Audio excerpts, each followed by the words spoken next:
Come to the table, come and be fed by the bread.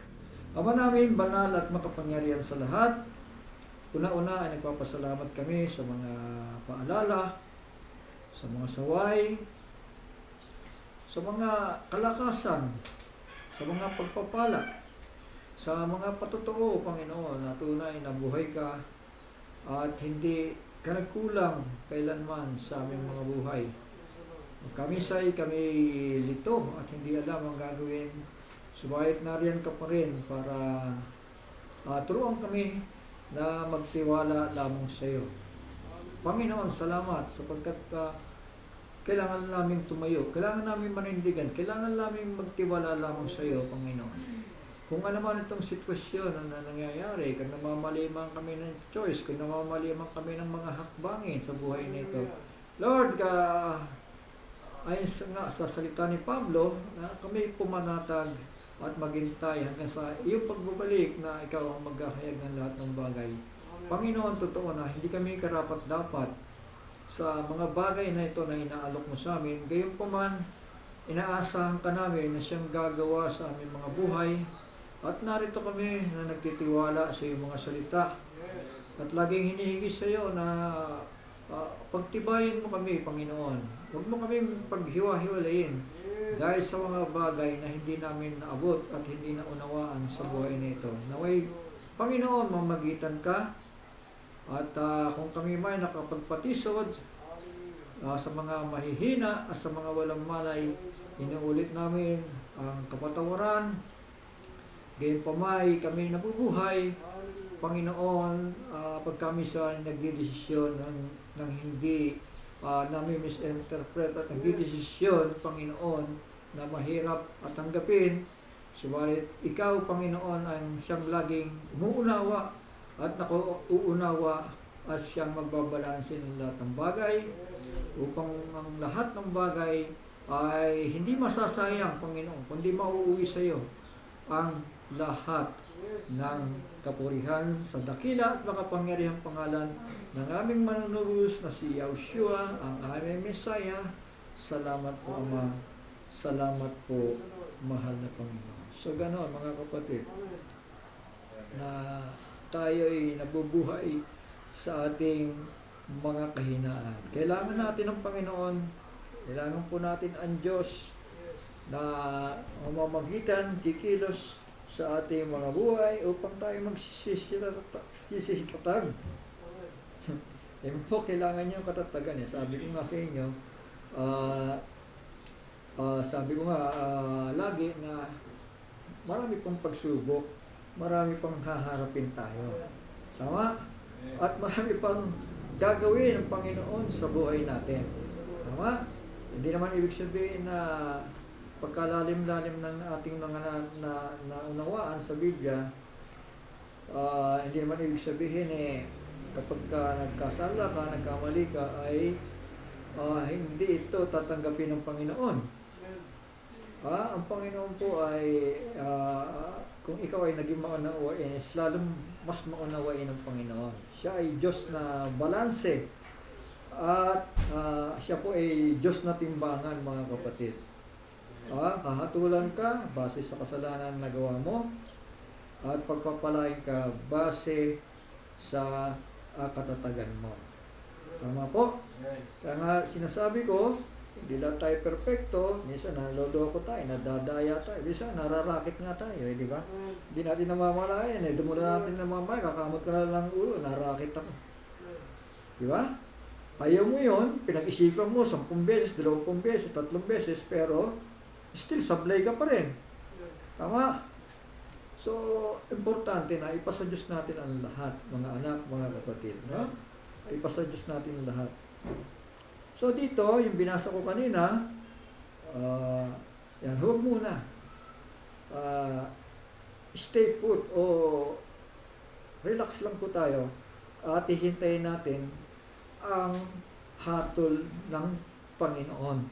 No? Siya nga hatol, sabi dito, at maghahayag ng mga bagay na nasa kadiliman. Maging haka ng mga puso at ng bawat isa.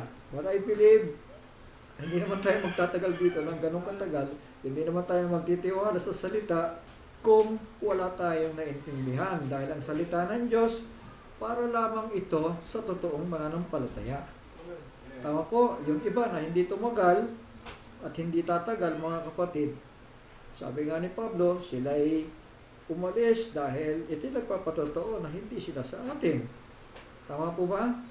So, ibig sabihin, ang tao ng Diyos mananatili aapak doon sa bato na pundasyon. Tama po? Kahit na anumang pagsubok niya sa buhay, aapak pa rin siya doon sa pundasyon. Dahil ang nagtayo ng pundasyon, walang iba kundi si Kristo, hindi po ang tao. Ano? Yung pundasyon na yon, hindi ka matitinag doon. Kaya tumumba ka, kaya bumalibag ka, kaya ano man ang mangyari sa buhay mo, malagay ka sa panganib, tatayo ka pa rin. Ang bato ay ang salita ni Kristo. Tama po? So, dito po mga kapatid, bagaman minsan nakatayo tayo sa bato ng pahayag, bato ng unawa, may mga pagkakataon talaga na namamali tayo ng pasya sa buhay na ito, mga kapatid. Pero tatandaan natin, maaaring matitisod ang ilan na sasabihin, tingnan mo, nakagawa ka ng ganito at ikaw ay hinahatulan na, no? Diba? Minsan ganun tayo, diba? Kumahatol agad tayo. Pero malinaw yun, huwag muna kayong magsihatulan kasi dumating ang Panginoon. So, yun ang bilin, mga kapatid. So, dito, sabi, 1 John 5:16, siguro i-highlight doon kung lumilito para matuto tayo magbasa ng Bible, mga kapatid. Okay, hanga doon sa mga kapatid natin eh. So, sa bagay, ngayon pa lang tayo, medyo kinakapakapan natin kung paano mag-operate nito, di ba?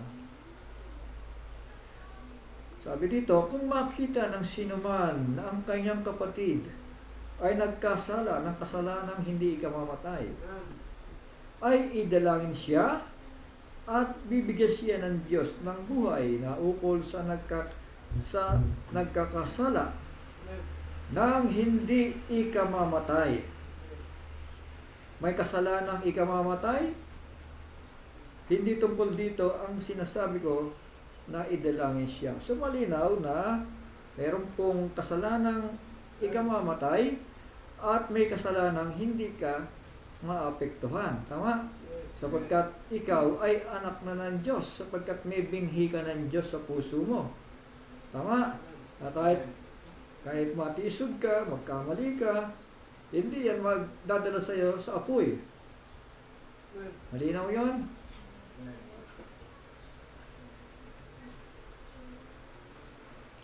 First John 3:16, ang sino mang nananahan sa Kanya ay hindi nagkakasala. Kapag kayo rin pinanahanan ng Espiritu Santo, hindi raw kayo nagkakasala. Sino mang nagkasala ay hindi nakakita sa Kanya. So kapag yung pala ang nagkakasala, yung hindi nakaunawa, hindi nakakita sa Diyos, di ba?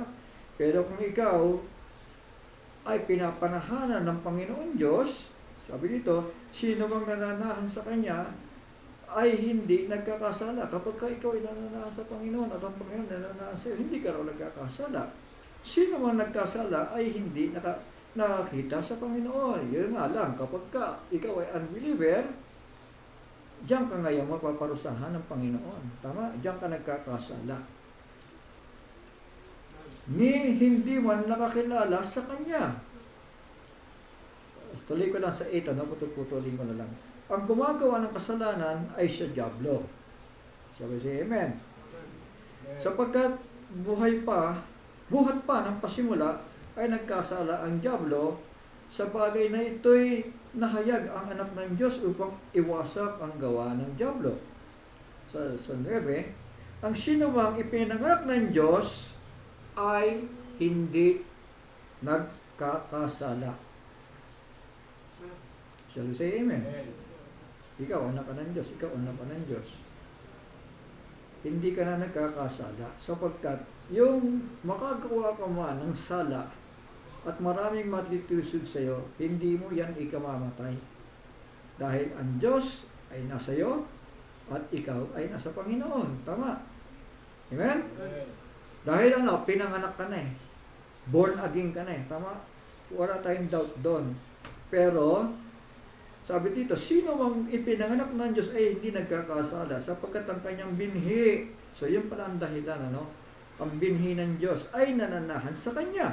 So, ibig sabihin, hindi dahil sa Kanyang sarili, kundi hindi siya nagkakasala dahil may binhi siya ng Panginoon. Tama po. At siya ay hindi maaaring magkasala sapagkat siya ay ipinanganak ng Diyos. Shall we say amen? Amen. Tingnan mo si John the Baptist, dumalakad sa kalye. Pagmasdan niyo yung mga pananalita niya. Ha? Mga lahi kayo ng ulupong. Si John the Baptist yan. Hindi naman ibig sabihin, "Uy, John, ang bunganga mo talaga, o ang sama-sama." Mga kapatid, si Kristo, pareho. Mga lahi kayo ng ulupong. Diba? Eh, yung may pastor nga dyan, binura lahat yun. Tsaka yung nagpatutot kayo, binura lahat yun. Sabi ko, hindi yan revelasyon. Ang totoong revelasyon, may understanding. May balance understanding. Kasi ang Biblia, balance to, mga anak. Hindi ka pa pwedeng lumagay dito sa isang banda. Kahit sa sarili mo ay may napapatunayan kang isang bagay na hindi tama. Kailangan mo pa rin bumalanse. Babalik ka pa rin sa salita ng Diyos. Sabi nga, huwag muna kayo magsihator, sabi doon, di ba? Kailangan, balansehin nyo muna. Balansehin nyo ang sitwasyon bago kayo magsihator. At ang isa pa doon, ang sigurado tayo, kapag ka ikaw ay born again, hindi ka na nagkakasala. Mali bang ikaw ay magsabi, di ko nga naintindihan yung mensahe. Nangyari yan. At alam niyo ba, pastor yun, ha? Nagsalita ng ganon. Nakita ko sa panaginip na nilibing yung pastor at maraming nagsisilamay. Alam niyo kung anong nangyari? Dahil sa salitaan niya yun, na hindi ko nga naintindihan yung turo ni Brother Jackson. Mga kapatid, doon nakita namin na napakaraming turo ang naglilitawan, mga kapatid, na hindi ayon sa Biblia. At nakita ko sa panaginip, tumayo siya, ang ganda ng damit niya eh. Kaya lang ang problema, mga ganun-ganun siya. Tumatakbo, tumakas, bumangon sa kanyang libingan, tumakas. Tumakbo, samantalang yung mga naglalamay sa kanya, o dumalaw sa kanya, kasi patay na nga eh. Nagtaka, bakit gano'n tumatakbo yung patay? At parang zombie. Pastor yun ha. Mga kapatid. Kasi tumanggi sa katotohanan at harapan sa mga tao. Sabi niya, wala nga ako naintindihan sa turo ni Jackson. Hindi. Yes. Tapos sabi niya, may sinabi pa siya eh. Kasi wala ako doon, kwento na lang to ha. Sabi nga ng isa, namayapa na rin pastor. Kasi sabi ng pastor, sabi niya, di bale, magsasama-sama naman tayo sa impyerno eh, sabi niya. Okay lang, magbago kayo ng turo, baguhin niyo yung tinuro ko sa inyo. Magsasama-sama naman tayo sa impyerno, sabi ng pastor. May sumagot ngayon, ikaw na lang pastor, doon siya sinagot ngayon. Kaya napakasasama ng mga panaginip sa kanya, mga kapatid. Doon siya nagkasala ngayon nang i-deny niya ang katotohanan. Ha? Pero yung halimbawa, medyo nang-umit yung tao, yung bulsa ng tatay niya nakalabas, nagutom siya, kumuha siya ng ganyan, bumili sa tindahan, hindi niya ikamamatay yan. Tama ba? Hindi niya ikamamatay yan, pero nagkasala siya. Ang tawag doon, kasalanang hindi ikamamatay. So sabi kanina, may kasalanang ikamamatay at may kasalanang hindi ikamamatay. So ganun lang po kasimple mga kapatid. Ang sino mang ipinanganak ng Diyos ay hindi nagkakasala. Period. Pero hindi ba nagkakamali? Nagkakamali pa rin. Hindi ba? Amen. Sapagkat ang kanyang binhi ay nananahan sa kanya at siya hindi maaaring magkasala. Mga kapatid, when I see the blood, I will pass over you. Pag nandun na ang blood of Christ, kahit dikdiking ka pa, pitpiting ka pa, bakunahan ka na napakaraming bakuna hanggang sa matodas ka, mga kapatid. hindi ka dadalhin sa impyerno. Kaya nga lagi ko sinasabi, kay bakunado ka, kay hindi ka bakunado, pareho lang yan eh. Ha? Pareho lang yan eh. Kasi, kung hindi ka bakunado, pero hindi ka naman mananampalataya, pahama ka pa rin. Tama? Kung bakunado ka, pero magdedepect ka, diyan ka nagkasala. Kahit sabihin mo mananampalataya. Nagkakasala ka dahil tumanggi ka sa katotohanan. Hindi dahil nagkasala ka ng kasalanang hindi ikamamatay. Dapat ma-realize natin yan. Dapat makita natin yan. May kasalanang hindi ikamamatay at may kasalanang ikamamatay. At ano ang gagawin mo kapag nakita mo ang kapatid mo sa kasalanang yun? Kung makita ng sinuman, 1 John 5:16, kung makita ng sinuman ang kanyang kapatid, naniniwala tayo magkakapatid dito, mga anak, mga kapatid. Nakita ang kanyang kapatid na nagkasala ng kasalanang hindi ikamamatay, natural, nagutom ka eh. Diba? Ito parang nagdududa ako dito kasi parang sa demonyo eh. Pero hindi pa naman gano'n. Hindi naman ibig sabihin nagpabakuna ako, sumamba ako sa demonyo. Hindi naman ibig sabihin gano'n. So sige lang, di ba? Di kailangan mabuhay ng tao eh. Wala pang linaw eh. Okay lang, sige, bakuna mo. Walang problema dyan. Kaya nga lagi kong tanong, sumamba ba? Sa demonyo. Hindi naman eh, di ba? Tama ba? Pinangawakan pa rin niya yun. Si Pablo nga, halimbawa natin nakahawak ng angas. Cobra, kinagat siya. Hindi naman ibig sabihin, Pablo, tatanga-tanga ka eh. Hindi naman ganun ibig sabihin. Si Pablo na nga yun eh. Diba? Hindi niya gusto makagat. Hindi niya minsan maisahan siya ng kaaway. Ang cobra ay tipo ng kaaway yan. Hindi niya sabihin na ako, hindi na pwedeng makagat kasi mananampalataya ako eh. Nakagat pa rin eh. Ng cobra. At anong ginawa ni Pablo? Sinunog niya yung cobra doon sa gatong ng apoy. Pinatay niya yun. Pati kamandag ng cobra, patay. At ganyan tayo mga kapatid. Kahit anong isaksak sa yung iniksyon, kapag ka ikaw yung mananampalataya, susunugin lang ng Panginoon yung kagaya ng cobra. Sinunog ni Pablo yung cobra, patay. Mga kapatid. Sunod. Sabi dito, kung makita ng sinuman ang kanyang kapatid ay nagkasala ng kasalanang hindi ikamamatay, ibig sabihin, gugutom kami. Baby, wawa eh. Parang nakakapanghina ng loob, ano? Parang malilito ka, di ba? Hindi mo alam ang gagawin mo, di ba? Ay idalangin siya. Yun ang gagawin natin. Idalangin siya at bibigyan siya ng Diyos ng buhay. Mga kapatid, hindi tayo mahatol, hindi tayo naglalagay sa kapatid, sa isang kaawa-awang kalalagayan o pinag-uusapan siya. Hindi tama yan. Hindi natin pinapayo yan at hindi natin gusto yan. Lalo na nasa simbahan tayo. Sabi dito, kung makita ng sinuman na ang kanyang kapatid ay nagkasala, kaya nga sala eh, ibig sabihin, ayaw mong gawin yan. Sumala ka lang, tama?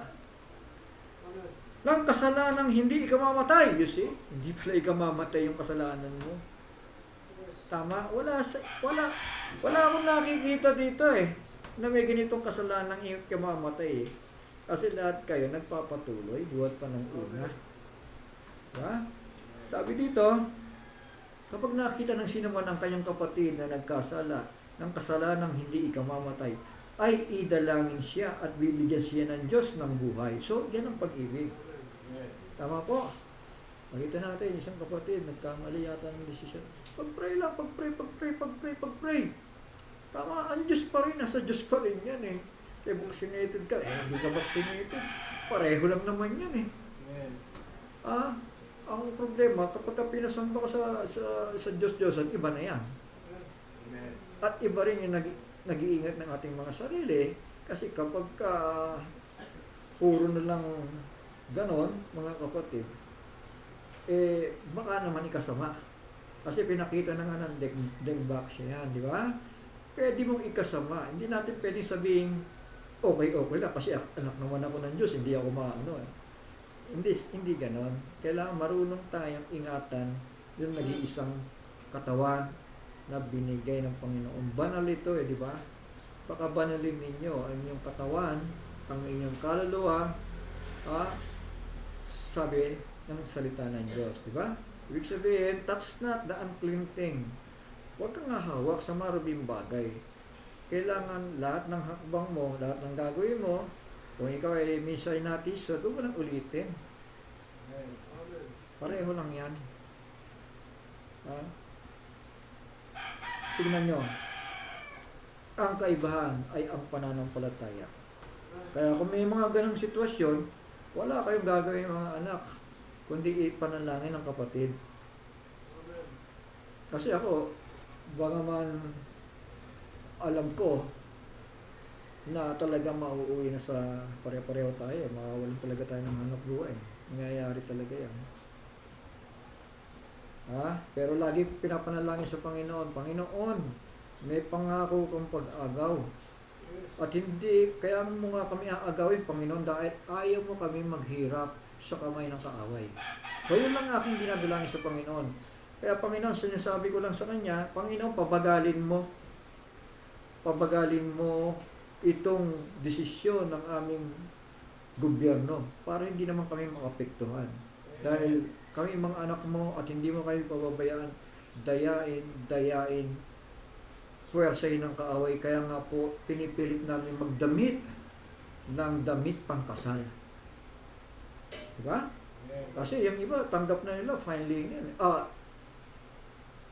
White robes tanggap na nila yun. Hanggang kamatayan, hindi nila itatanggi ang Panginoon. Pero masasabi ba nila yun? Kasi yung pagsubok dito, hindi nila na malakpasan, gaano pa kaya yung pagsubok doon? Tama? So, ang point pa rin doon, yung paninindigan. Yun yung salita, yung paninindigan. Tama? Hindi ka naman sumang masaribol to. Naloko ka ng Diablo Diba? Sino hindi naloko ng Diablo? Lahat tayo naloko Hindi ba? Lahat tayo naloko. Pero hindi ibig sabihin mapapahamak ka dahil naloko ka. Dahil whosoever is born of God doth not commit sin. Hindi na raw siya nagkakasala kapag kami binhi ka ng Panginoon Diyos. For his seed remaineth in him, and he cannot sin because he is born of God or born again. Tama? Alam ng Panginoon ang kahinaan natin. Kaya mula na sumampalataya tayo sa Panginoon Diyos, binibigyan na agad tayo ng sealing of the Holy Spirit. Tama? Sealing para sigurado na tayo. Matisod man tayo, madapa man tayo, magkasala man tayo, nakasala lang hindi ka mamatay, ligtas na tayo. Tama? Kasi batid ng Panginoon ang kahinaan ng kanyang mga anak. So lahat tayo may mga kahinaan. Diyan nga tayo tinubos mga anak. Tama? Sa kahinaan natin. Hindi nyo kaya, pero kaya niya. Tama? At siya'y mapagpatawad. Mapagpatawad at balanse siya. Hindi siya basta, teka, nagkasala ka. Hampas dito, hampas doon. Hindi gano'n.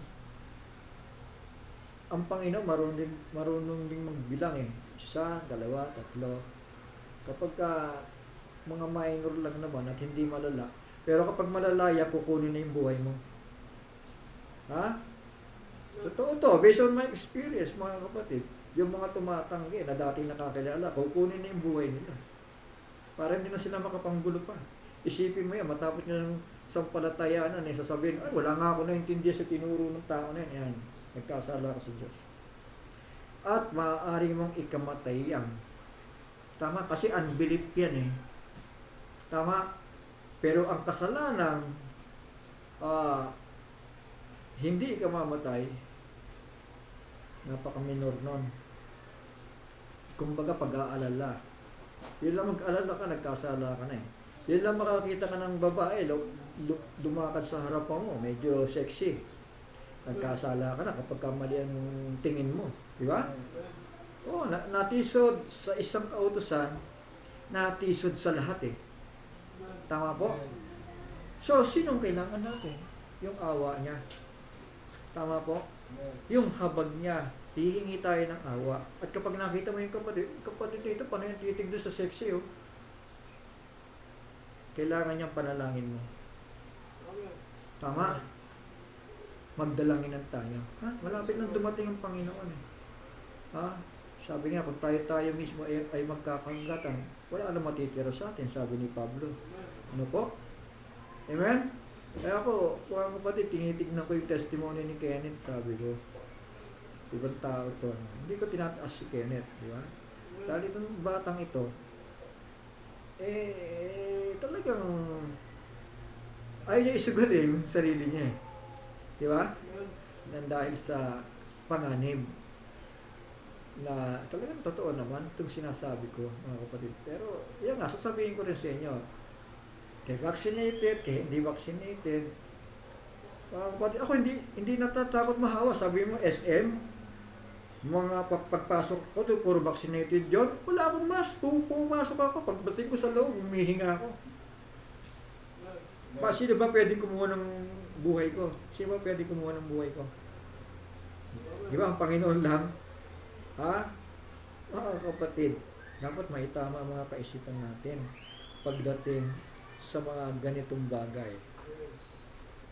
Sa Diyos tayo hahawak. Hindi sa kapangyarihan ng sanlibutan ito. Si Kristo. Sabi nga ni Pilato, di ba? Hindi mo ba alam yung kapangyarihan ako para iligtas ka? Yun ang alok na kay Kristo eh. Di ba? Pero mga kapatid, malinaw yung paninindigan ng Panginoon. Ang tanging Ama, nasa kamay niya ang aking buhay. Wala sa iyo, Pilato. Tama? At dito sa 5:16, if any man sees brother sin a sin which is not unto death, he shall ask and he shall give him life. Ang Panginoon magbibigay ng buhay for them that sin not unto death. There is a sin unto death. I do not say that ye shall pray for it. Sino yung ano yung sin unto death? Kamamatay mo na. Kapag ang isang tao sinabi niya, ay mali ang turo ng propeta na yan. Mali yung turo ng pastor na yan. Kapag gumanon na siya, ikamamatay niya na yan. Bagaman totoo yung aral, totoo ang turo, pero tinanggihan niya. Yon ang ikamamatay ng isang tao pag humantong sa blasphemy, mga anak. Blasphemy po ang tawag nun. Nalalaman natin, 1 John 5:18, nalalaman natin ang sino mang ipinanganak ng Diyos ay hindi nagkakasala. So, say praise the Lord. Yes. Ito mga anak ko, minsan nagpapatukan eh. Nagkakapi ko na. Minsan nagkakasapakan pa eh. Mamaya, bati na naman, di ba? Amen? Pero hindi ibig sabihin, ikamamatay nila yun. O kaya yung bata eh, tigas ng ulo. Hirap na hirap kang paghugasin ng plato eh. Hirap na hirap kang pagwalisin. Hirap na hirap kang utusan sa labas. Wait lang. Ikamamatay ba niya yun? Hindi po. Dahil may binhi ang Diyos sa puso niya. Nalalaman natin na ang sino mang ipinanganak ng Diyos ay hindi nagkakasala. Tatapot ang ipinanganak ng Diyos ay nag-iingat sa kanyang sarili at hindi siya ginagalaw ng masama. Importante, ingatan niyo sarili niyo, mga anak, mga kapatid. Ano? Pag iningatan niyo, hindi kayo gagalawin ng kaaway. Dahil mahal niyo ang buhay niyo eh. Hindi makakapanayig ang lalang ng dyablo sa inyong mga buhay. So, kaya't ang pagkain, 1 Corinthians 8:13, kaya't kung ang pagkain ay makapagpatisod sa aking kapatid, kailanman ay hindi ako kakain ng labang kate upang ako'y huwag makapagpatisod sa aking kapatid. So mag-ingat naman kayo, di ba? Kasi kapag palaging napakatigas ng ulo ninyo, mga anak, mga kapatid, meron naman kayong tatay na nagpapayo ng tama eh. Simple lang ang aking payo. Hintayin yung sipain kayo, pag sinipa kayo, hindi lumabas kayo. Tama? Mag-file kayo. Dahil legal naman yung gagawin ninyo. Mag-file kayo ng demanda. Tama? Dahil kung magkaroon ng pagkakataon, yung lahat ng in-absent nyo, pwede kayo mabayaran. Pwede maibalik sa inyo. Yan ang legal. Di ba? Tama ba? Si Kenneth hindi na nga naghangad. Trabaho na kung ano eh. Bagay, binata, no? Kenneth, medyo malakas ang loob ni Kenneth. Trabaho, kaya akong mabuhay, marami akong alam. Kaya akong mag-alaga ng baboy. Kaya akong manguha ng mga pagkain ng baboy doon sa kabunduan. Ha? Kaya ni Kenneth yun. Pwede akong mag-waiter. Ha? Marami yung si Kenneth. No? Naalala ko yung sarili ko eh. Kaya yung huling picture ko, no, nung nasa ABS ako, kala mo siguro 70 anyos na pag tinignan mo yung picture ko. Awang-awa ako sa sarili ko eh. Isipin mo, dahil sa dami ng silent, parang pag ginanya mo yung bao ng likod mo, parang walang laman eh. Parang walang laman. Ganun pala kapag kabi-kabila, ano? Di ba? Pero purihin ng Panginoon, buhay pa. Di ba? Yan eh, parang walang laman eh. Yung kang tinatapyas na yung bao, buhay pa eh. Di ba? Ibig sabihin, may gagawin pa ang Panginoon, di ba? Kasi kung wala na, sorry. Ganun lang yun, kasimple. Kasi kinuha na pa yun, sorry. Di ba? Pero kung may gagawin pa, pasalamat tayo. Dahil ayaw niya na nakahang tayo na wala tayong alam. Di ba? Pasalamat tayo na andyan ang Panginoon na nahabag sa bawat isa sa atin. At hindi lang tayo kaunti ngayon eh. Miski yung mga datihang end time, kinokorek nga ang gawain ito. Mga kapatid, hindi dahil sa hindi ko pinagyayabang yon, di ba? Kasi kaya nga dumating yung bagay na yan sa akin dahil alam ng Diyos ang puso ko, di ba? Kasi kung ako'y taong mayabang, hindi darating sa akin yung unawa na yan, mga kapatid. Dahil ang Diyos, ang salita ng Diyos ay buhay. Pwede siyang magtago sa mga mata ko. Kahit basahin ko ang Biblia 10 beses, 20 beses, o mag-aaral ako ng seminaryo for 30 years o 50 years, hindi ko pa rin maintindihan yan. Maliban na ipahayag ng Panginoon sa akin yan. At mahayag lang yan kapag nakita ng Panginoon ang puso. Di ba? May pagkalalim-lalim na eh. Pasalamat natin yan, mga anak, mga kapatid. Ang totoo nga niya, nauunahan pa nga natin yung mga major ministry. Kaya lang, kapiraso lang yon. Hindi ko sinasabing kabuuan yon. Marami silang alam na hindi natin alam. Tama? Ha? Pero, kailangan pa rin kasi i-balance eh. Kailangan pa rin kasi i-balance. Kung yan naintindihan mo, hindi ka na mapapahama kasi yan ang naintindihan mo. Ako, iba yung naintindihan ko eh. Diba? Ang gusto ko lang, maging safe. Pero ikaw, matapang ka, gawin mo yan kasi alam mo na nasa iyo ang Panginoon eh. Diba? Hindi ka natakot, di gawin mo. Kasi kapag, sabi nga mapalad ang tao na hindi hinahatulan ng kanyang sarili. Tama? Pero kung gagawin mo isang bagay, tika mo na. Ganyan-ganyan ka, maaari kang madisgrasya kasi hindi sa pananampalataya ang ginawa mo eh. Diba? Tama ba? Pero kung may pagkakatiwala ka sa Panginoon, hindi ka maano. Huwag mo lang, sabi ko, huwag mo lang aabusuhin. Tama ba? Kasi kapag naliwanagan na, at pagkatapos ay pipilit natin, mga anak, mga kapatid, mananagot na tayo. So, maging matapang tayo. Kung yan ang binigay sa atin tapang, maging matapang tayo. Kung medyo mahina ang loob mo, at medyo ito ang pamamaraan mo, mga kapatid, tingnan po natin si Abraham. Ano? Si Abraham ay tinawag ng father of many nations. Tama? The father of our faith. Tama? So, tingnan natin yung buhay niya. Mga kapatid, Genesis 20 verse 1. At mula roon ay naglakbay si Abraham sa damong lupain ng timugan at tumahan sa pagitan ng Kades at Shur, at siya nakipamayan sa Gerar. At sinabi ni Abraham tungkol kay Sarah na kanyang asawa, siya'y aking kapatid. At si Abimelech na hari sa Gerar ay nagsugo at kinuha si Sarah. Si Sarah ay asawa ni amang Abraham. Ama natin siya. Amen? The father of our faith, mga kapatid, si Abraham. Sinabi ni Abraham tungkol kay Sarah na kanyang asawa, siya aking kapatid, at si Abimelech na hari sa Gerar ay nagsugo at kinuha si Sarah. So si Abimelech na hari, nagandahan kay Sarah eh. Di dahil kapatid ni Abraham, bayaw. Di ba?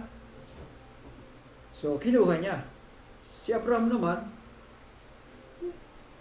hindi pinigil eh, di ba? Kasi binigay niya asawa niya. Dadapat na paroon ng Diyos kay Abimelech sa panaginip sa gabi at sa kanya sinabi, narito ko, ikaw ay dilibat isang patay dahil doon sa kanyang ginawa. Dahil kinuha niya yung asawa ng may asawa. Narito ikaw ay dilibat isang patay dahil sa babaeng iyong kinuha, sapagkat siya asawa ng isang lalaki. Hindi ba siya rin ang nagsabi sa akin, siya ay aking kapatid? At si Sarah man ay nagsabi, siya ay aking kapatid. So nagsinungaling, ano? Tama? Si Abraham nagsinungaling, si Sarah nagsinungaling. Sa takot eh, kasi baka malaman na mainggit sa akin, papatayin ako. Di ba? At maaaring madamay kayo. Di ba?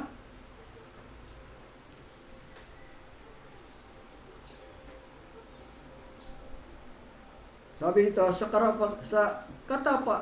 si Sarah man ay nagsabi, siya ay aking kapatid sa katapat ng loob ng aking puso at kawalang sala ng aking mga kamay ay ginawa ko ito. So, nangatwiran si Abimelech, sa Panginoon, di ba? Amen? At sinabi sa kanya ng Diyos sa panaginip, oo, talastas ko. Nasa katapatang loob ng iyong puso ay ginawa mo ito at hinadlangan din naman kita sa pagkakasala ng laban sa akin. Kaya't hindi ko pinahintulot sa iyong galawin mo siya. So, hindi niya naman nagalaw si Sarah eh. Di ba? Kinuha niya lang. Balak niya maging asawa. Tama? Pero pinakitaan agad siya ng Panginoon ng mga panaginip at tanda na huwag mong kunin. Balik mo dahil asawa yan nung isa. So, ngayon, dahil nga halos si Abimelech kumbaga parang tawag dito, parang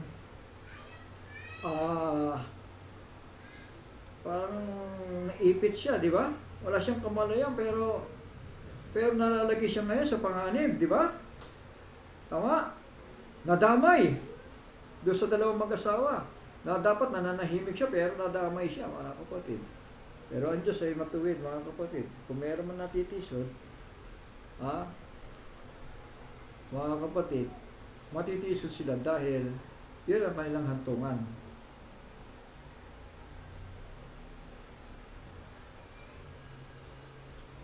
Pero kung ikaw ay natisod at alam mo ang gagawin mo, ipapanalangin mo yung natisod, yung nakatisod. Tama po? Dahil hindi naman ikamamatay yung kanilang kasalanan. Yun ay kahinaan, mga kapatid. Kahinaan yun. Hindi ibig sabihin kasalanan ikamamatay. So, mas pwede sabihin natin, kawawa naman yung mga unbeliever na baka sakali sa na mahikayat. Pero tandaan natin, ang buhay ng tao, naka-predestined na eh. Tama? Nakapredestin na po tayo. Ako, sabi ko nga sa inyo ang dami ng pastor na sumipa sa akin eh. Di sana sabihin ko, ay hindi totoo ang Biblia. Kasi ang dami ng pastor nagalit sa akin eh. Di ba? Tama ba yun? Mga lingkod pa naman ng Diyos siya, end time message pa naman yun, pero sinipa-sipa ako. E bakit naman ako sinipa? Kasi pinaglalaban ko ang katotohanan. Tama po? So kapag pinaglaban mo ang katotohanan, sinipa-sipa ka, naggalak na ako eh. Kasi, binit-bit ko yung mga, nabit-bit ko, yung mga babasahin, 2 kamay. Sabi ko, ito ang totoong kayamanan. Bata pa ako nun, mga kapatid. Yung mga contender ni Brother Jackson, sabi ko, ito ang totoong kayamanan. Lumaban ako. Mga kapatid, pinaglaban ko. Simple lang naman yan. Sabi ko sa kanila, kung gusto nyo, pag-usapan po natin. Kasi para sa akin, yung estilo ng kanilang pamamaraan sa iglesia talagang hindi ko aayunan eh. Dahil talagang hindi maganda, Brother Johnson. Hindi mo maaayunan. Ha? Hindi mo masasang-ayunan. Kasi etong hinahanap eh. Diba? Mga kapatid. Gayon may, sa verse 7, so, inawat din siya dahil ayaw ng Panginoon Diyos na magkasala si Abimelech. Ano? Ngayon nga isauli mo ang asawa ng lalaking ito sapagkat siya ay propeta. Propeta pala yun. At ikaw ay ipananalangin niya. So, you see? Natisod siya. Pero sino ang magpapanalangin sa kanya? Yun lingkod pa rin ng Diyos. Tama? Ibig sabihin, magpapakumbawa pa rin siya. Tama? Magpapakumbawa pa rin siya doon sa ginagamit ng Panginoon. Mga kapatid, para yung pagpapala maibalik sa kanya kung natisod man siya. Tama? Shall we say amen? Parang si Abimelech nagipit nalagay sa alanganin. Ipinagkasala ako ni Abraham. Tama? Siguro iniisip na niya, napakawati ng mag-asawa ito. Ipapahamak ako. Maaring ganun, di ba? Tama ba? Maaring ganun ang iniisip ni Abimelech. Pero wala siyang magagawa, mga kapatid. Yung lingkod ng Diyos pa rin ang magpapatog sa kanya ng kamay at magpapala sa kanya. Tama? Dahil hindi po nagbabago ang plano ng Panginoon. Tama? Lahat kayo ay predestinated seed na. Tama? Pinapahintulot lang ng Panginoon yung pagliliglig. Maliliglig ka talaga, mga kapatid, ng mga pagsubok sa buhay natin. Pero kapag napagtagumpayan mo yan, nalakpasan mo yan, may putong ka ng korona. Tama? At tatatag ka sa pananampalataya. Tama? Magiging balanse ang judgment mo pag lumakad ka sa buhay na ito. Amen? Pipikit mata ka na lang. Ipapasa Diyos mo na lang lahat. Hintayin daw natin siya bago tayo humatol. Tama po? Hintayin muna natin siya. Si Pablo nga sabi nga, ako hindi ko hinahatulan ng sarili ko. Bagaman, sabi ni Pablo, yung gusto kong gawin, hindi ko magawa. Dapat yung ayaw kong gawin, ay siyang ginagawa ko. So, ano ibig sabihin ni Pablo niya? Humihingi siya ng awa. Panginoon, alisin mo ito. Itong kahinaan kong ito. Pero anong sagot ng Panginoon? Kay Pablo, sapat ang aking biyaya na nasa iyo. Tama? So, sapat. Mga kapatid, yung mga pagsubok na nilalakpasan natin, pinapatatag tayo ng Panginoon. Sapat kasi yung biyaya ng Diyos sa atin. Tama po? Sapat lang yun. Sapat. Minsan tutumba ka, tapos, siyempre, mararanasan mo, tatayo ka na naman, maiyak-iyak na, sama ng loob mo. Pero, pinahintulot ng Diyos Diba? Para matuto tayong bumalanse. Tama po? Para matuto tayo magmahal sa buhay na ito. Sabi ni John, sila'y umalis sa atin sapagkat ito'y nangangahulugan na hindi sila sa atin. So wala ka na magagawa doon. Kahit anong panalangin mo, hindi niya naintindihan ang message. Lumabas siya, bagamat pinapahintulot ng Diyos ang ikatitisod. Lahat pinapahintulot ng Panginoon. Sabi ko nga sa inyo, ako ilang beses na sinipa eh. Pero sasabihin ko ba na hindi yata ako mahal ng Diyos kasi mga pastor na to eh. Pinagsisipa ako sa simbahan pa. Diba?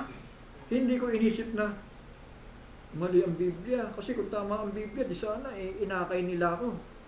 Hindi. Binaliktad ko mga kapatid sa awa ng Panginoon. Sabi ko ayon sa katwiran. Kahit sipasipain ako ng tao mga kapatid, basta ang Panginoon, niyayakap ako. Amen. Kasi nagpakita na ng mga tanda ito eh. Pinakitaan ako kung ano mga vision, panaginip, prophesying, iba-ibang simbahan na pinuntahan ko, pare-pareho ang sinasabi. Kasi pinapatatag ako. Parang sinasabi niya na manindigan ka anak.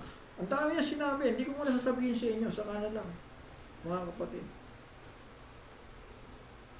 Ang dami niyang sinabi na pare-pareho sa tatlong simbahang pinuntahan ko. Pierre, Marikina, Pampanga. Pare-pareho. Paano niya nabasa ang isipan ko? Paano niya alam kung anong pinaggagawa ko sa araw-araw? Di ba? Dahil ang Diyos lamang, siyang omnipresent, mga kapatid. Wala nang tatago sa atin. Sa buhay natin. Tama? Sa 7, ngayon nga isauli mo ang asawa ng lalaking ito sapagkat siya ay propeta at ikaw ay papanalangin niya at mabubuhay ka at kung di mo siya isauli ay talastasin mong walang pagsalang mamamatay ka ikaw at ang lahat ng iyo. You see? Ang Panginoon hindi binantaan si Abraham eh. Tama? Hindi rin binantaan si Sarah, kayong dalawa dito, alika. Ba't ganyan ang ginawa ninyo? Diba? Mga kapatid, ang nasa bingit ng alanganin ngayon, ito si Abimelech. Diba? Nananahimik eh, diba? Tama po? Hindi ba? Siya ngayon ang nalagay sa alanganin.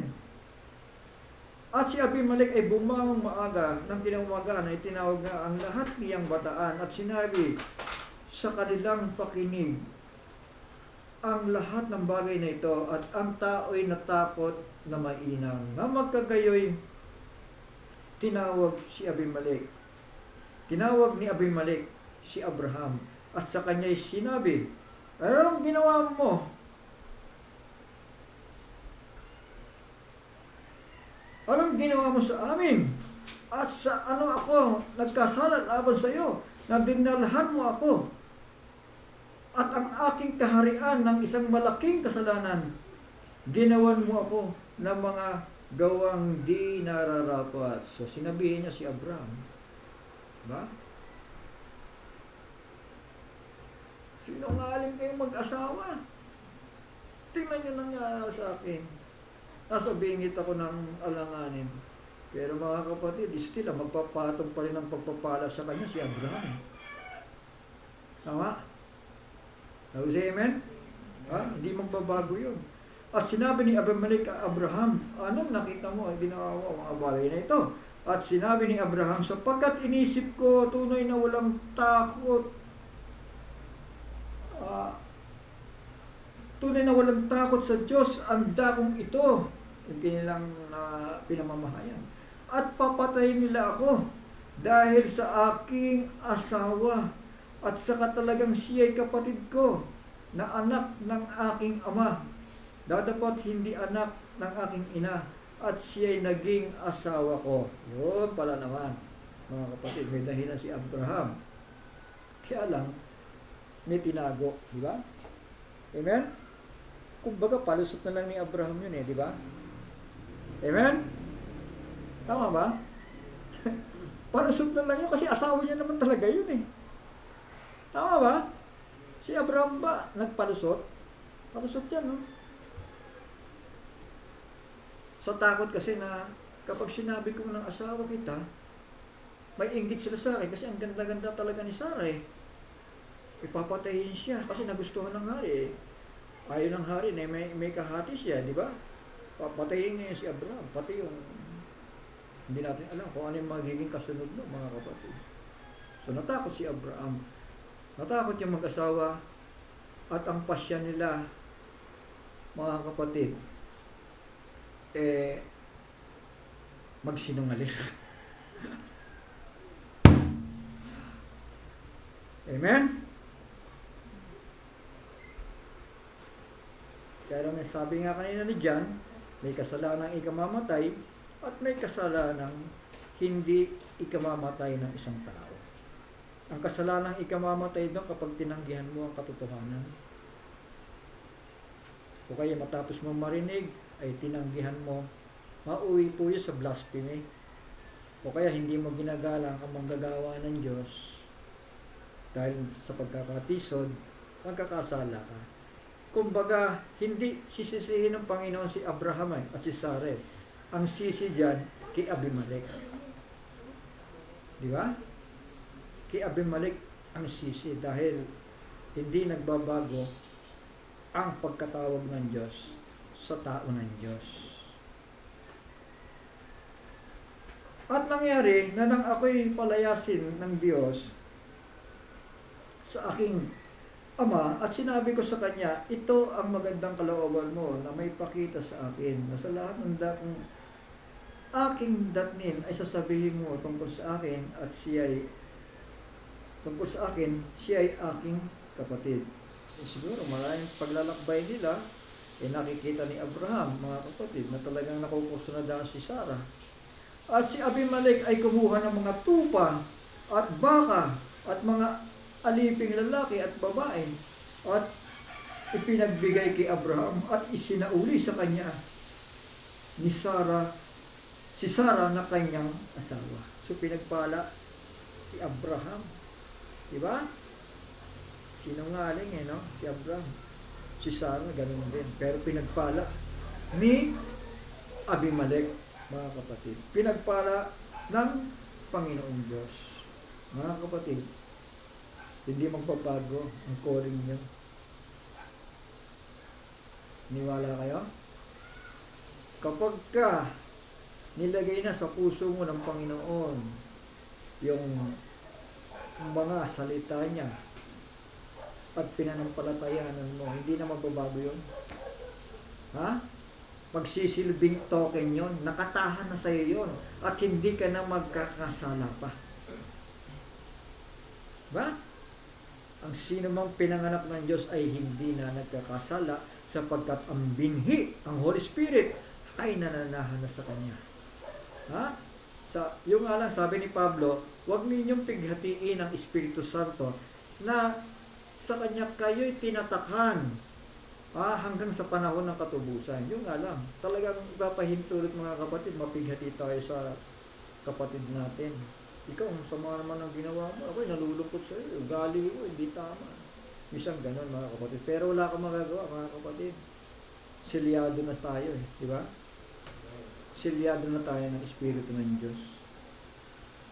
Maaaring isang tao, hindi mo gusto yung pag-uugali, pagdating sa simbahan, mga kapatid. Pero wala kang magagawa dyan, hindi ka naman hukom Kayaan natin ang Panginoon ang kumilos. Di ba? Amen. Si Pablo ay nagdidilig, si Apollo ang nagtanim, ang Diyos ang magpapalago. Mga kapatid, papalaguin tayo ng Panginoon sa balansing unawa, pag-ibig na totoo. Alam mo, kapag kakapatid mo, nakita mo, nagkasala, panalangin mo siya. Diyan ang totoong pag-ibig. Ipanalangin natin siya. Ipanalangin natin siya.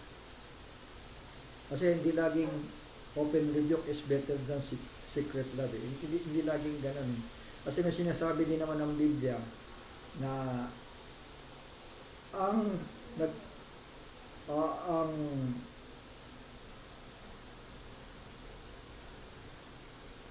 hindi nagpapahayag ng kahinaan ng iba, mga kapatid, mapalad daw yun. Kapag hindi mo hinahatulan, hindi mo ipinapahayag ang kahinaan ng kapwa mo, hindi sila ini-expose, mga kapatid, yun daw ang pag-ibig. Nakita mo yung kapatid mo na may kahinaan, natisod, nagkasala. Hindi naman ikaw mananagot siya di ba? Ngayon kung may pag-ibig ka, pagpe-pray mo siya. Pagpe-pray mo na lang siya.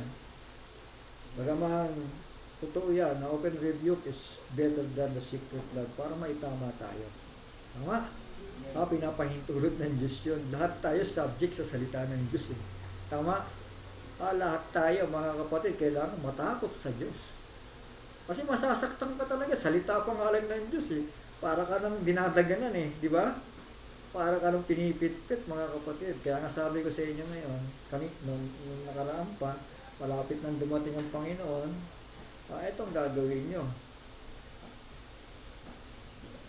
Tuloy muna natin to kasi napakagandang kwento ito. Si Abdul Malik ay kumuha ng mga tupa, mga baka, mga aliping babae, lalaki, at ipinagbigay kay Abraham at isinauli sa kanya si Sarah na kanyang asawa.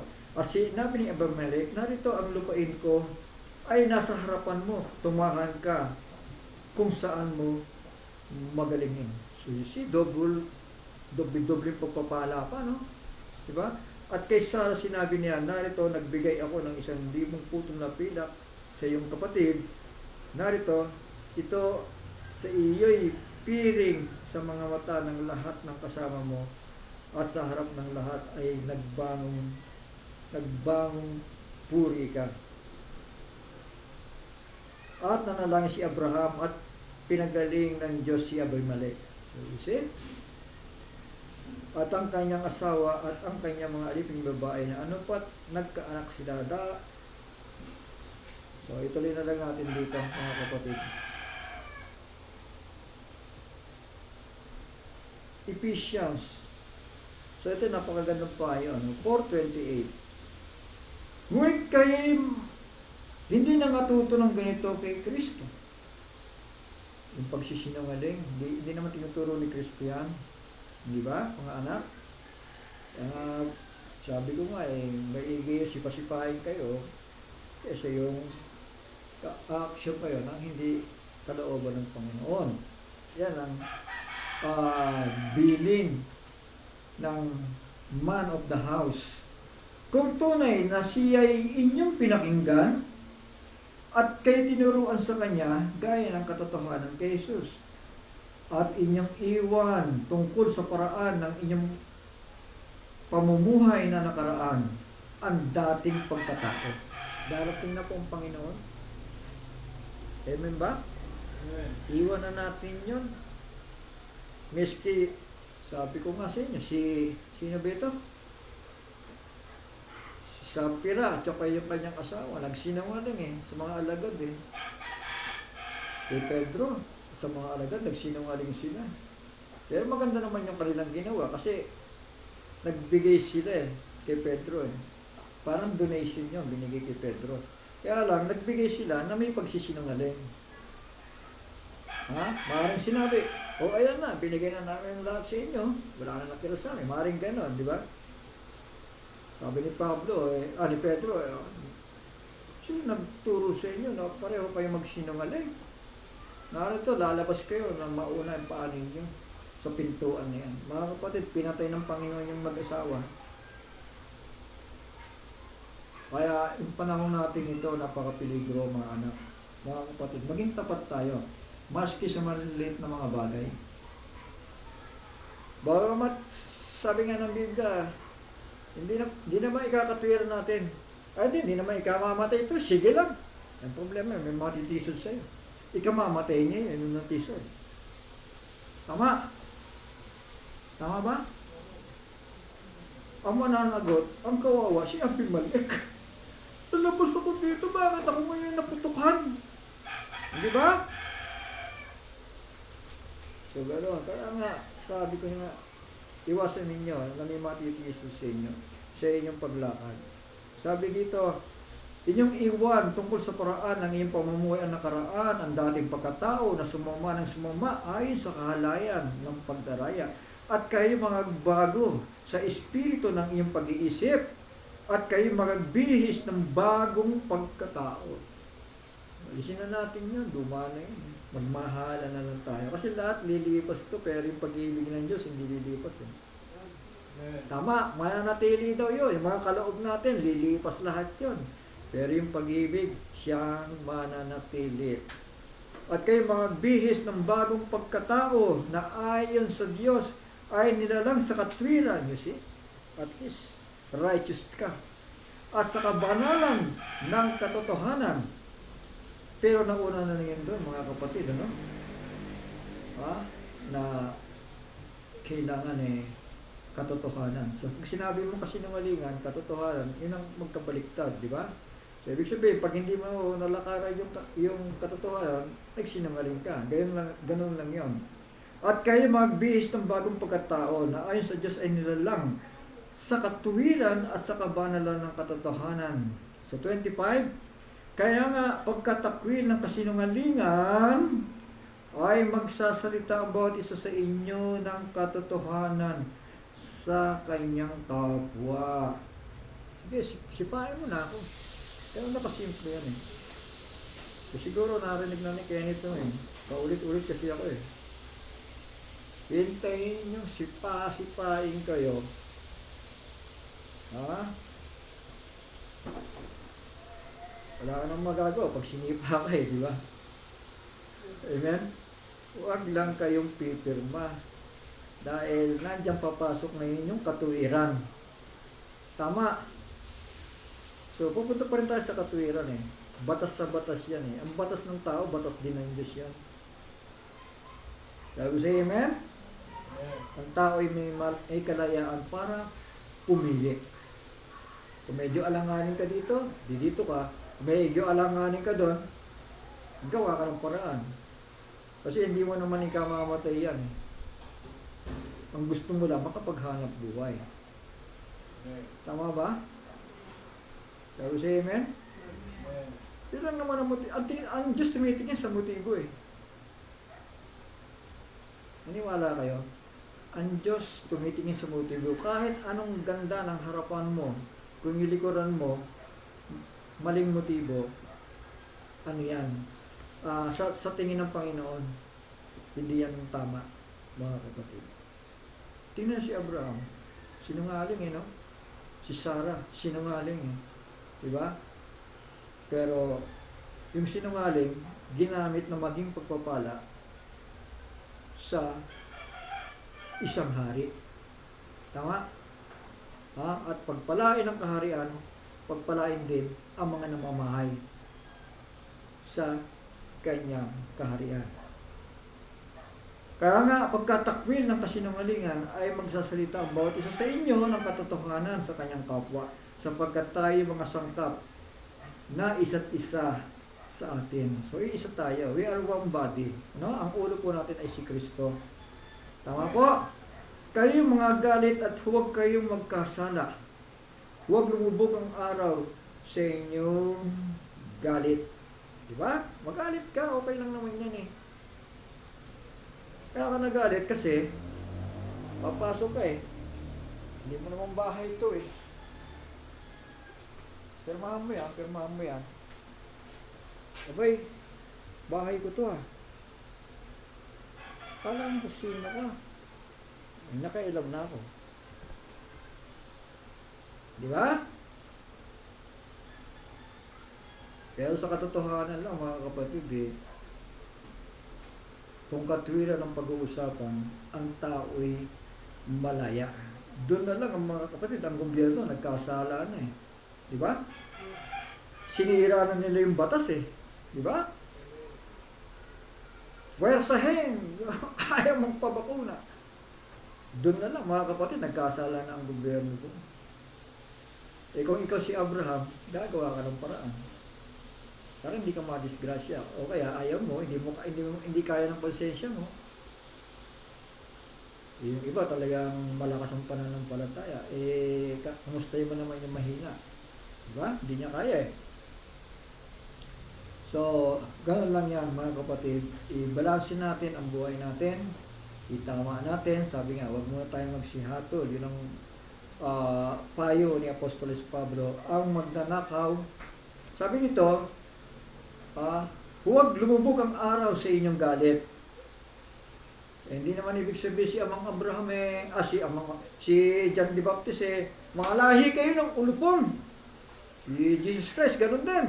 Hindi naman ibig sabihin, galit yun na talagang galit na walang pag-ibig. May pag-ibig yun. Di ba si Kristo ay pag-ibig? Di ba? Ibig sabihin lang, kapag hindi nyo nakikita ito, ay hindi nyo inunawa ito, mga lahi kayo ng ulupong. Dapat ang tao, binibigyan niya ng laya. Diba? Sabi nga nila, si Eva at Adam, binigyan mo ng laya, pumili eh. Kung kasalanan o kabutihan, diba? Binigyan sila ng laya, mga kapatid. Kaya nga, ito. Saan na tayo? Sabi dito, huwag lumubog ang araw sa inyong galit, nibigyan daan man ang diablo. You see, ang diablo, papasok yun, manggugulo talaga yun. Amen. Ito, mababait ito eh. Hindi na siya pupunta doon sa denomination. Pupunta ang diablo sa mga mababait, doon sa mga anak ng Diyos. Ito, mga anak ng Diyos ito eh. Naninindigan ito, alam ko eh. Papasok na ako dito. Maghahasik ako. Mga kapatid. Pero hindi niya alam, may mga anghel nagbabantay, di ba? May mga anghel ng Diyos dito, mga anak, mga kapatid. Binabantayan po tayo at hindi niya pababayaan.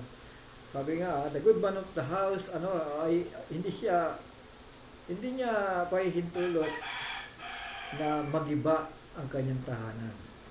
Amen po? At ang bawat sa atin ay good man of the house. Johnson, good man of the house sa kanyang pamilya, sa kanyang mga mahal sa buhay. Si Kenneth ay ganun din. Halimbawa sila sa kanyang pamilya. Brother Ariel. Pag sinabing good man of the house, pagtiwalaan natin sila, mga anak. Mga kapatid, kung nagagalit naman sila, sa ikabubuti natin yan. Ayaw nila mapapahamak tayo. Ayaw nila na kathang isip tayo, mag-isip tayo ng hindi mabuti o yung attitude na hindi nararapat, mga anak. Darating na po ang Panginoon, mga anak. Sabi dito, nibigyan daan man ang diablo. Huwag natin ipapahintulot yun. Mga kapatid.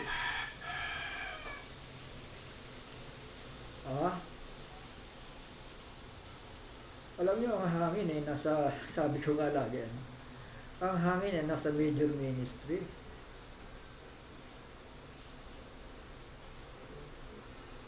Mga kapatid. Marami lang inedit ang major ministry. But, pag napadaan ka kay Brother Jackson, minimal na minimal. Kaya nga yung isa lumaglag eh. Alala mo yung sulat mo, Brother Johnson? Kaya nga yung isa lumaglag at hindi na nagpatuloy. Amen? Kailangan sa atin, alam nyo, sinishik tayo ng Panginoon eh. Piyapatatag tayo eh, di ba? May bagyo eh. Kailangan, habang inaalog yan, mga kapatid, bumabaw yung mga ugat natin. Tama? Lalo tayo nagiging matibay. Kasi natututo tayo eh. Pinagtitibay tayo ng Panginoon. Lalo tayo nagiging matatag. Ang magnanakaw ay huwag nang magnakaw. See? Di tingnan natin yung nakaraan natin buhay, di ba? Hindi, konti lang naman. Huwag nakaw ko rin. Di ba? Hindi. Puro ganun tayo, di ba? Puro dahilan tayo. Pero nagkasala pa rin tayo. Tama? Pero hindi ibig sabihin kamamatay nyo yan. Ha? Ang magnanakaw ay huwag na magnakaw pa, bagkus magpagal, na igawa ang kanyang mga kamay ng mabuting bagay upang siya ay may maibigay sa nangangailangan. Lahat naman tayo may ganitong desire, makatulong sa mga mahal sa buhay.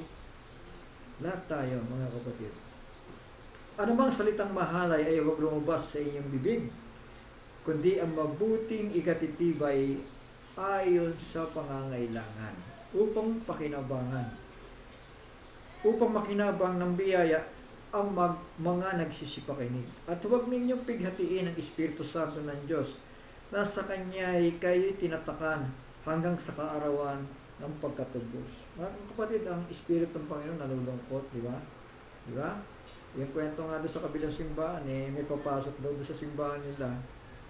Uwian na. At ang nangyayari, pagpasok sa simbahan, kakamayan pa yung mga kapatid, paikot-ikot pa, kinakamayan. Late na nga pumasok sa simbahan, kinakamayan pa habang nagpipilis yung pastor. Di ba? May ikot-ikot pa. Di ba? Amen? Hindi tama ugali yan, mga kapatid. Dapat, sumunod tayo sa mga namiminuno. Yan ang utos ni Pablo, mga kapatid. Huwag ninyong pighatiin ang Espiritu Santo ng Diyos. Kasi napipighati yan eh. Nagpipreach yung gano'n. Paikot-ikot, kinakamayin yung tao. Kwento lang naman yun. Noong isang pastora. At doon, nag-uusap-usap sila. Oo nga, mga ganong tao ba talaga? Uwi na, papasok sa simbahan, pagkatapos kakamayan pa yung mga tao. Mga kapatid, napipighati ang Espiritu Santo. Nalulungkot siya at hindi makakilos. Sabi ito, grieve not the Holy Spirit of God whereby you are sealed unto the day of redemption. Ibig sabihin, silyado na tayo. Tama? Napipighati lang ang Espiritu ng Panginoon, pero ligtas na tayo.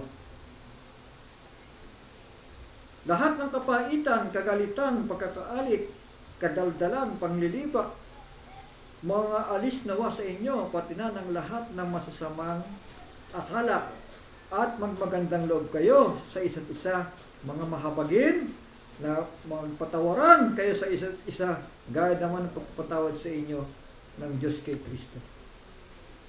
Isang kapatid, kamali, nagbaka sakali, pero matibay ang kanyang pananampalataya. Huwag pakailaman yun, dahil may dealing siya sa Panginoon, di ba? Alam niya kung paano siya maiingatan ng Panginoon. Pero yung isa naman, hindi niya kaya, mahina siya, mali ang desisyon niya. Pero mga kapatid, itong huling payo, magmagandahang loob kayo sa isa't isa, mga mahabagin, mga patawaran. So pag sinabi mong mga patawaran, ibig sabihin, pareho pa sila nagkakasala sa isa't isa. Tama ba? Nagkasala rin ako. So, anong gagawin natin? Hindi magpatawaran. Tama. Kasi kung hindi tayo magpapatawaran, sabi nga ni Pablo, nililimot ko ang mga bagay sa likuran, kundi kung ano ang nasa harapan ay pilit kong inaabot. So, tingnan natin yung harapan. Tama po? Sabi dito, panglilibak, mga alis nawa sa inyo, pati ng lahat na masasamang akala, at magmagandang loob kayo sa isa't isa, mga mahabagin, magpatawaran kayo sa isa't isa, gaya rin naman ng pagpapatawad sa inyo ng Diyos kay Kristo. Shall we say amen? Amen. Shall we say praise the Lord? Palakpakan po natin ang Panginoon. Salamat sa iyo, Ama, sapagkat minsan pang pinagtitibay mo kami at tinuturuan na maging balanse sa lahat ng hatol na aming ginagawad sa aming kapwa. Nalalaman mo na kami may mga kahinaan at ikaw, Panginoon, ang aming kalakasan. Tulungan mo kami. Tulungan mo kami upang higit pang lumawak ang aming mga kaisipan sa mga bagay-bagay upang hindi kami mamali ng paghatol sa aming kapwa. Ama, isang bagay ang aming kailangan gawin. Sabi nga ni Pablo, nang kami magpatawaran, kami magdalanginan, kami magkaisa, Panginoon, sapagkat kung gagawin namin ang bagay nito, anumang katisuran, anumang kahinaan, ay pagtitibayin mo kami. At ikaw ang malululuwalhati, Panginoon, sapagkat kami mahina, ikaw ay malakas, at hindi ka magpapabaya sa bawat isa sa amin, kundi lilinisin mo kami sa lahat ng aming mga kasalanan. Salamat po, Ama. Salamat, Panginoon. Salamat na kung kami may mga pagkakaiba-iba pa sa aming mga desisyon, ikaw ang nagsabi na ipapahayag mo sa amin lahat ng mga bagay at kami magkakaisa sa isang layunin na maglingkod sa iyo, magmahalan sa isa't isa, o Panginoon, sapagkat ito ang kautusan. Salamat po, Ama, sa lahat ng ito. Pagpalain mo ang aking mga kapatid at harinawa ang sitwasyon namin dinadanasan, Panginoon, ay lalo kaming pagtibayin ng pagmamahalan, pag-iibigan sa isa't isa.